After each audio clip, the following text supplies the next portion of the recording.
Welcome into Last Call. Your usual duo, Caden Colford and Jace Hodge. If you didn't know so already, a special guest today, senior guard and Jesse Bingham of the Greyhounds. He's coming off a great win against the University of Illinois Springfield. But today, it's going to be somewhat of a player spotlight. In your last go-around here at UINDY, we want to start with, where did your basketball journey begin?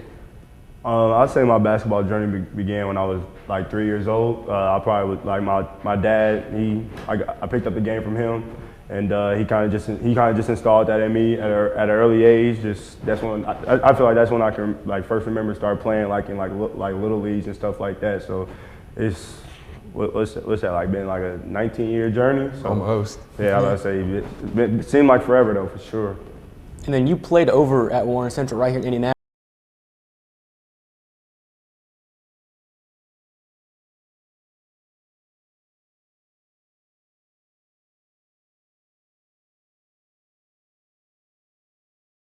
Actual schools to actually like just to full on commit to me and believe in me. But Coach Kashar and Coach G before he left, you know, they saw the vision and saw my potential. So I give a lot of credit to those guys. And out of my offers that I did have, this was the best place for me. And I mean, lucky for me, it's only 15 minutes away from home. So yeah, not too bad. Yeah, not too bad, right? But when you're going up through basketball, first the little leagues, then middle school and high school, when did it become a real thing that you might end up playing basketball at the next level, let alone here at D2 at UINDY?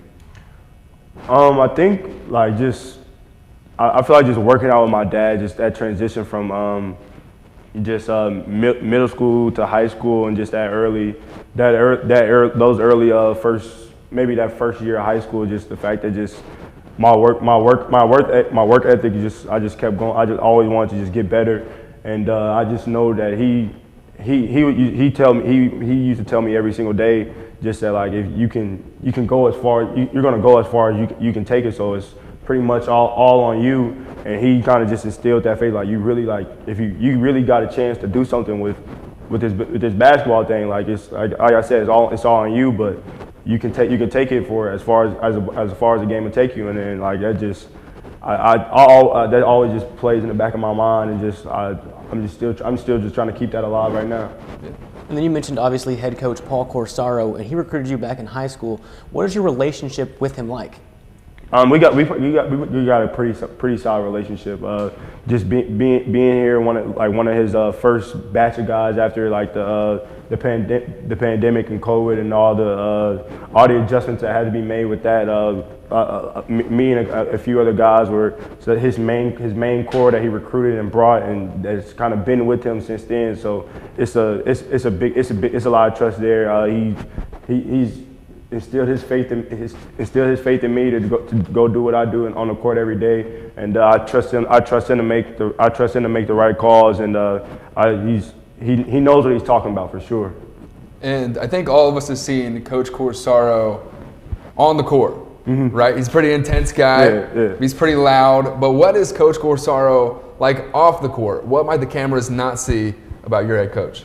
What the cameras might not see is that he tries to be like us sometimes. Like he tries to get on the inside jokes and stuff like that. Like he really wants to be involved in like the laughs and like the little side giggles and side jokes and stuff like that. Like he tried to play his hand in there too. So that's something that everybody else might not know about him. And so obviously you've seen plenty of success over the last few years, but mainly the last 2 years, some great success in these last 2 seasons. What is the reason that the program continues to see this level of success these past few years? I feel like you gotta give like a lot of credit just to the type of people that he recruits. You know, like you said, you guys can see that just how the intensity that Coach Kashar brings to the table every single day, and he's gonna carry that no matter if it's 6 a.m., midnight, no matter what the time is.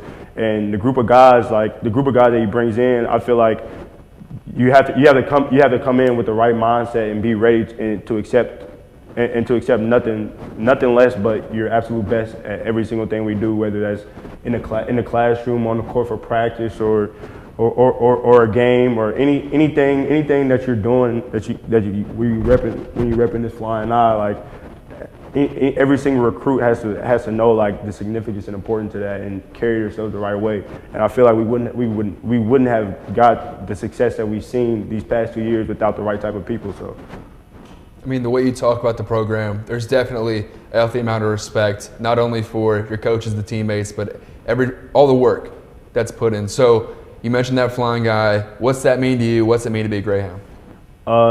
It means a lot. I mean, this place is this place gave me another home, and I mean, like I said, I'm blessed for it to only be 15 minutes away from my actual residence where my mom and dad live, and you know, it's a welcoming community environment.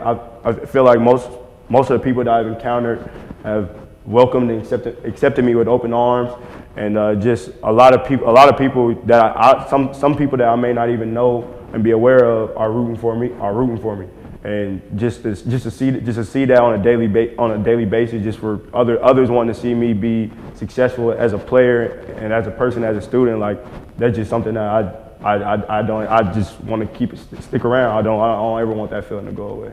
And for those who haven't seen you play, either in person or here on UINDY TV, how would you describe your style of play? My style of play, I feel like I can give you a little bit of everything. You know, I feel like that's kind of one of my biggest assets of my game is just kind of being versatile, whether that's scoring the ball, defending, rebounding, making the right team play. I feel like a lot of you bring any of my other teammates up here, they probably say the same thing. But I feel like my versatility and willingness to put the team first before me is my greatest aspect. And listening to your teammates, your coaches talk about you, there's a lot of respect within that program for Jesse Bingham. But what's it mean to be a leader on that squad, to have those group of guys behind you and have that trust from the coaching staff? Man, it's something special. It's something special because, I mean, even though like you said, I am in a leadership position. I mean, I still feel like I'm just still not even the oldest guy on the team. I still feel like I even lean on some of the guys that's older than me, some of the guys I've been around with. I even lean on some of the younger guys just for guidance, just because with this game you can never know everything, you can never know too much. So just being in that leadership position, I feel like it's just all about just being, even while being a leader, just carrying yourself the right way and leading by example, but also just being willing to listen and learn from your so-called followers, because I mean they might have a better perspective and aspect as you, but you gotta be open to that. And I just try to carry that and just continue to listen to what everybody's saying, not just me, because I know that the wins and all our success and glory that we may see is gonna go past beyond me. So gotcha. And then with you being a senior, obviously senior day is this Saturday. You have 2 home games left as a Greyhound. What are those games going to mean to you to play at Nickerson Hall? It's gonna mean a lot just because a lot of success has been had in Nickerson Hall. Just just a lot of memories and moments, like even impactful moments that I wasn't even able to be a part of. Just when I redshirted, just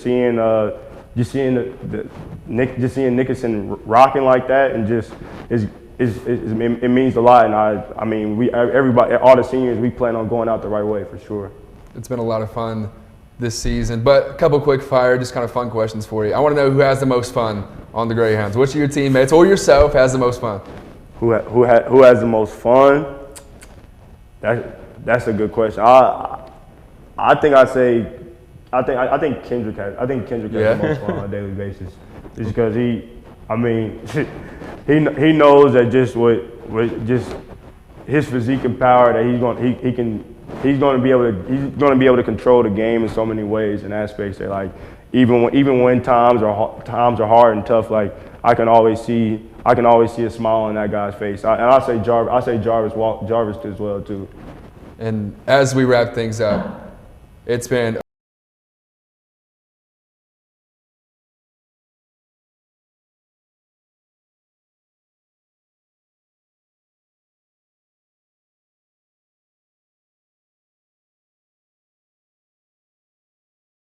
We're still focused on our primary goal of getting our three championships that we want to accomplish: the regular season, the conference championship, and the national one. We're trying to close out the season the right way to get that regular season one, just because that sets the foundation to do and accomplish our two others. So we're just looking to put our best foot forward and knock that off first, and then I think everything else will fall in place as it should. Thank you.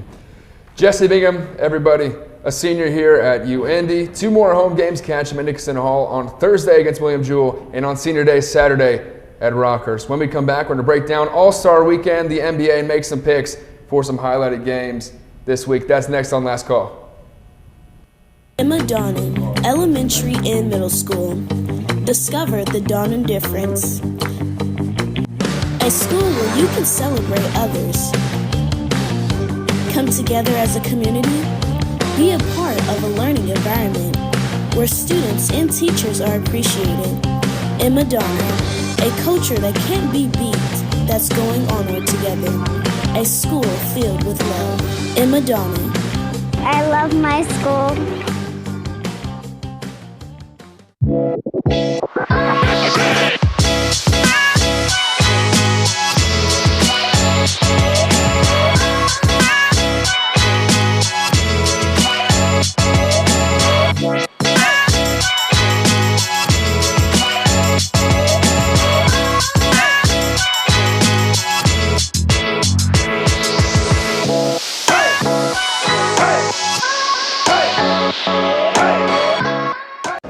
So the overall mission here at Flannel House Indy is to help with the development and growth, the self-efficiency and self-sufficiency of the near northwest side of Indianapolis.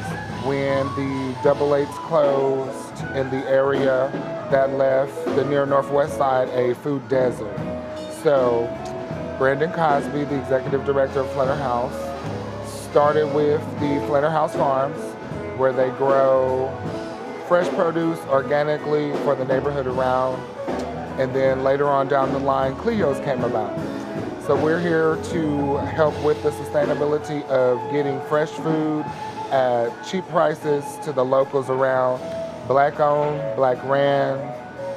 That's the gist of Cleo's for the most part.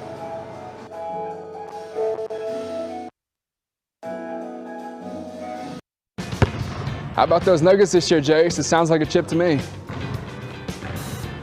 They ain't going back to back. Ain't no one getting past Boston. They got a super team, man. All right, Jace, check up. This is Last Call. Jace and I head-to-head on football, baseball, basketball, and everything UINDY. Mondays, 6 p.m. UINDY TV on YouTube and Xfinity Stream Channel 1096.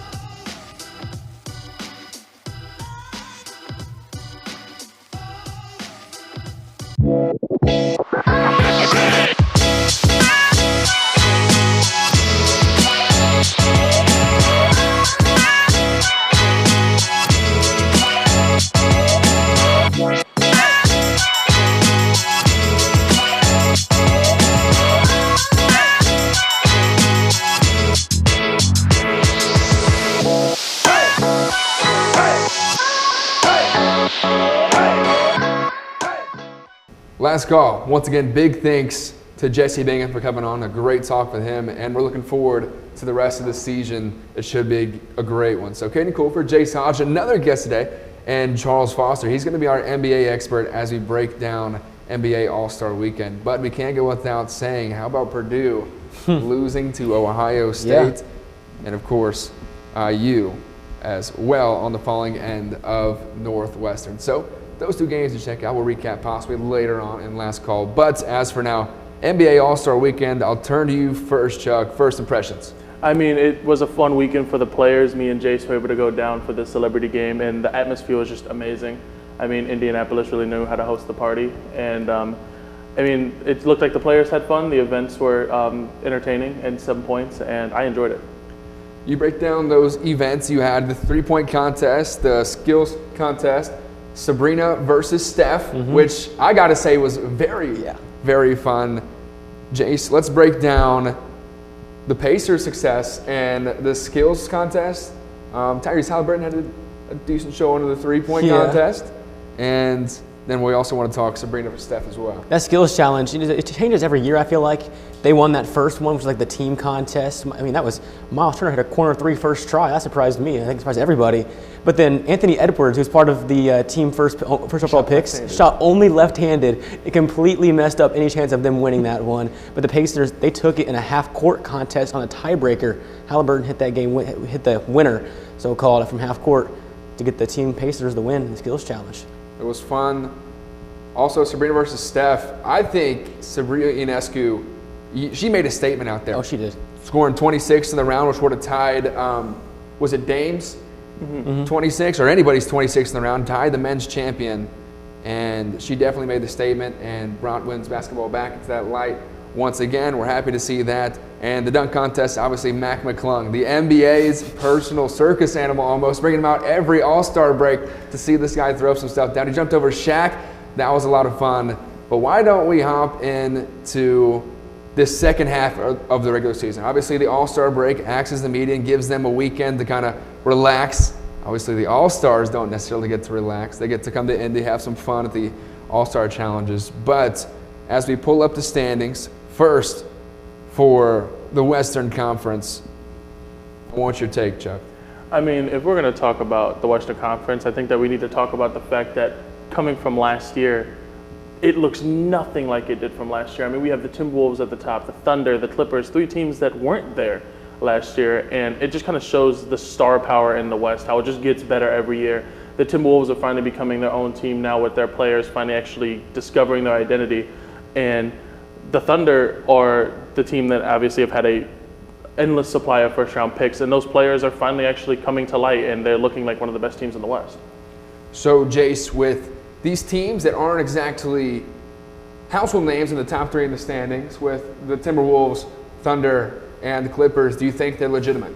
I do believe they're legitimate. I mean, they wouldn't be top three at the All-Star break for no reason. You know, I mean, the Timberwolves, they've been up there almost the entire first half of the season.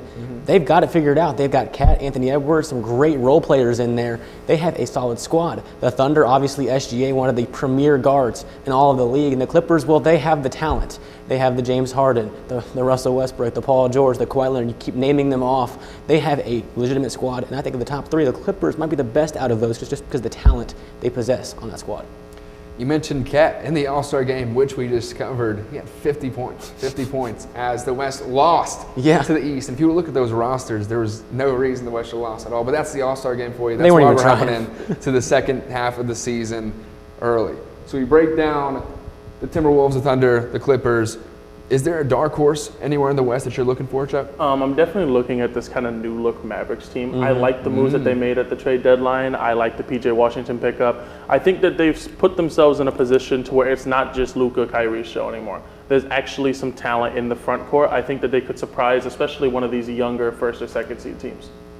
And if we look at the Warriors up there, they're obviously used to those top three marks in the conference, but they're 10th. They're barely in the play-in right now. Are they done for? No. Is this the end of their? They were down, I think, even further just a few weeks ago. If they've gone on a really good streak of winning these last few weeks, they're starting to figure things out. Obviously, Draymond was suspended for however long. He's back now with the squad. Clay had a really good game the other night. I think he had 30-something points. Off the bench. Off the bench. For the first time since his rookie season at that. Maybe that's the way to go for Golden State. Maybe they keep Clay off the bench as that secret weapon almost. And Golden State, they've started to get some more wins here and there. They might be able to climb slightly, but I think they're still a play-in team at the end of the day. We're going to do this in a more formal manner down the stretch for last call, but I need early picks from both of you. We'll start with you, Jace. For the West? For the West. Clippers. Clippers. It's annoying. I was going to say Clippers too, yeah.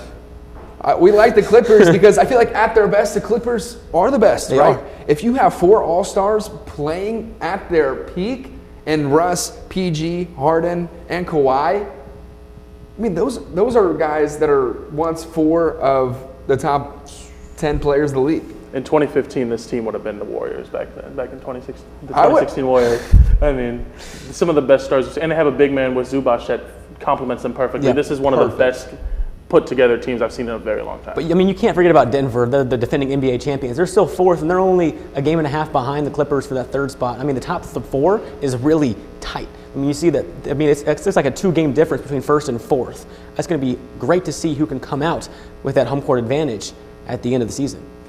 I like the dark horse pick from the Mavs. I personally think the Kings have the roster to put it together. I love De'Aaron Fox. I love Sabonis, even though he's flying under the radar this season. Top 7, I think, in MVP voting, but the guy wasn't even an all-star. We'll get to that another time, but a dark horse from you, Jace? Look at the standings. I think Mavericks as well, honestly. I think Charles kind of took my pick I had for that. But I agree that they've made some great moves at the deadline. Luka is Luka, obviously. Kyrie is Kyrie. They have those 2 stars, and they have some now great role players to complement them. So when you guys say dark horse, do you consider them contenders out of the West? Not personally. I think in the first round, they're going to be one of those teams that kind of shocks the team. Like, I think they could take one of the top seeds to a 7-game series, but I don't see them winning it. I do think that the West is too stacked. The way right now it's set up, Dallas would be playing OKC in that first round. I could see Dallas taking that. Absolutely. Because OKC has no experience in the playoffs, and Luka is going to be Luka when it comes down to it. He's that guy. Then we'll switch sides. We'll go to the East, where currently Boston sits atop by a great margin. The runaway favorites. I think you two would agree. Oh, 100%. Yeah. I mean, you're a Boston fan, so I think you know better than anyone. I mean, absolutely. I mean, this is what the Celtics were looking like before the season. They're just doing exactly what was expected of them. And what makes them so good? I mean, the pickup. I mean, it hurt to see Marcus Smart leave, but the pickup of Kristaps made them actually have a big that you actually have to worry about instead of a 37-year-old Al Horford, and then picking up Drew Holiday, who is a championship-winning, pretty much mold of Marcus Smart. I mean, he's Marcus Smart before Marcus Smart. So he's an all-star level at that defender, and then obviously you have the Jays, and they've been playing phenomenal. And talking Drew Holiday, I mean, Milwaukee lost that was their main defensive piece. They picked up Dame, and now they just don't look right defensively since they lost Drew Holiday. And I mean, for him to go to the biggest competitor to Milwaukee in the East, that really hurt the Bucks in the long run. I still think that the Bucks made like a shiny kind of trade. I don't think they needed Dame. I think they were pretty well off with Giannis as their main superstar. And I just feel like they made the trade because they could have. And I think it'll hurt them. To ask you guys, if anyone's going to knock off Boston in the East, who's it going to be? Start with you, Jace. New York. New York. Why? Jalen Brunson is that guy. I think he's that guy. I know you agree with that. I love Jalen Brunson. They made some great moves at the deadline, similar to Dallas. And if they match up with Boston in the second round, that's going to be a 6-7 game series. And in that one, anyone can take it. I mean, that rivalry, up in the air. Who's knocking off Boston? I think realistically the Sixers are probably the best thing. Now that they're not clogging the ball as much with James Harden, I think that the Celtics have had problems with Embiid.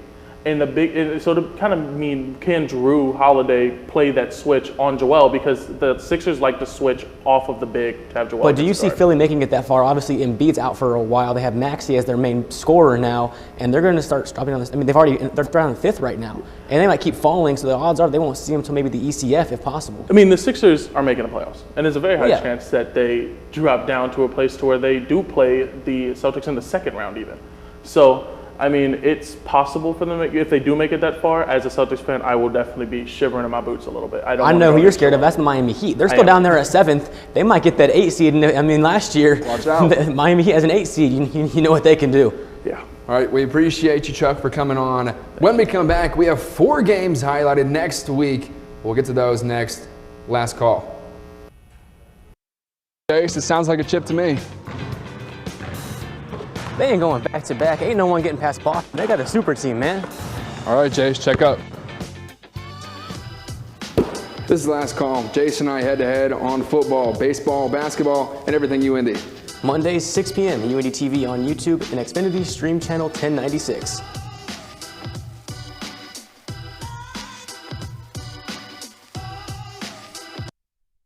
We're back. If you watched the first part of this season, you watched the Monday football forecast with me and Graham. It's basketball season, so we're going to have 4 games of Pick'em coming up. First game on the slate for us, you have the Lakers taking on Golden State. 2 squads with some older talent. And if we're starting with me, I think, well, I'll wait and see what you have to say, Jace. So these are two currently, I think it's 9 and 10 in the West, two play-in squads. Obviously need to get something going to try to get out of that play-in, and obviously they don't want to drop down out because that would mean they'd be out. I think right now I'm going to go with the hotter hand, and that's Golden State. They've been hot recently. They've figured some things out. They put Klay Thompson, and on the bench, and he went ballistic, like we've said. I think Golden State wins this one in a close battle, maybe even overtime with this one. This is going to be a great game. I think it's a close battle. I think in 2016, the Warriors would have took it. Maybe in 2017, 2018, 2019, probably 2020. Yeah. But this year, I think the Lakers, they're a much more physical team than the Warriors. And I feel like if you really establish yourself down low the way the Lakers can, I think the Lakers are going to bring this one out. Okay. LeBron James, even at year 37 or whatever, he's still great. You heard him joking at the All-Star game about his first All-Star in 68. But that's the picks. Lakers. So I'm 1-0. Cool. Easy pick. Okay, let's get into the next one. Clippers versus OKC. Again, Jace, two excellent squads in the West, two top 3 squads. At that, who you got? Clippers. Clippers. They're just the better squad overall, in my opinion. The Thunder, they have a great squad, don't get me wrong. The Clippers just have that star power that overtakes OKC's young. Next year, the Thunder take it. This year, I think the Clippers have hit their stride. Everyone's filling their role to perfection. I agree. The white cowboy hat will side with the Clippers as we move to Dallas and Phoenix. This one I had a tough time one. Thinking about who I wanted to pick here. We know how the matchup from last season, the playoffs, how crazy that was with Dallas and Phoenix. But in my opinion, Luka is still the father of Devin Booker. Give me the Mavericks. I like how you brought up that playoff series, and then you look at this Mavericks team now, and I think they've upgraded. They have heavily, especially on the defensive side of the ball. I think Gafford from Washington was a huge pickup for them. Absolutely huge pickup for them. It takes a lot of pressure off of Luka. Luka, he can go play his isolation now. He can run that pick and roll, have a lob threat as well. Kyrie Irving, of course. I didn't think originally that Luka and Kyrie would work together, but they're slowly figuring out how to play with each other. It's a special blend, and they can play off each other as well, off the ball. Give me the Mavericks. You're just copying me, man? I don't know about that, Jace. I wouldn't say all that. Maybe I'll start going first in these just so we can establish. Yeah. But the Suns, if they get hot, they take it. But I think the Mavericks, the more consistent team, I agree, will come out on top. And now the final matchup of tonight, the Knicks versus the 76ers. The Knicks are becoming one of my favorite teams in the league, one of the most exciting teams in the league to watch. But they're playing a Philly team who's seen some great success to this point. A pick. No Embiid, no win. Knicks. I think that probably is the case that you got to make, right? And I think with the Knicks, with Jalen Brunson, what he's cooking up in New York. Yeah. After the All-Star game, a lot of people are probably going to say Tyrese Halliburton, the better guard in the East. He still is. I still think he is. Tyrese Halliburton? I think that the top 2 guards call him equal first. All right. Equal first? I don't take that. I think Jalen Brunson's the better basketball player. I think if you need a bucket for your life, Jalen Brunson's the guy you go to. We'll see. We'll see. Listen. We'll see. Yeah, we'll see. Okay. I'm telling you, at the end of the day, Halliburton's going to be the better point guard. Okay. Maybe the better point guard. He may be the better point guard. We're talking strictly point guard here as passing. But we're talking the better player. And we're Brunson's better scorer. Halliburton's better passer. Give them both their respects. They both deserve the respect they've gotten so far. I feel like Jalen Brunson is just more of an explosive threat. Well, yeah. Right? You might have Tyrese, who probably going to average more in the scoring column per game, right? But I don't think he's going to pop off for 50 like Jalen Brunson. He does sometimes. He has that 40 Not here and there. Not as much as Jalen Brunson. Because, that isn't his main, goal. His goal is to pass the ball off to the open players like down low, Miles Turner, or even Turner up top on that pick and pop. But, Halliburton, it's a tough argument to make right now between Halliburton and Brunson, but I think you can call them the 2 best point guards in the Eastern Conference. I think you can as well. If we take a look at the standings, you have New York at 4 without Julius Randle. And listen, Halliburton was hurt for a few weeks, so that also kind of put them down. And the Pacers have had a much tougher schedule so far. Well, we'll get more Pacers later on in the season. Jalen Brunson, top point guard in the East. I don't know. We'll discuss it next time on Last Call.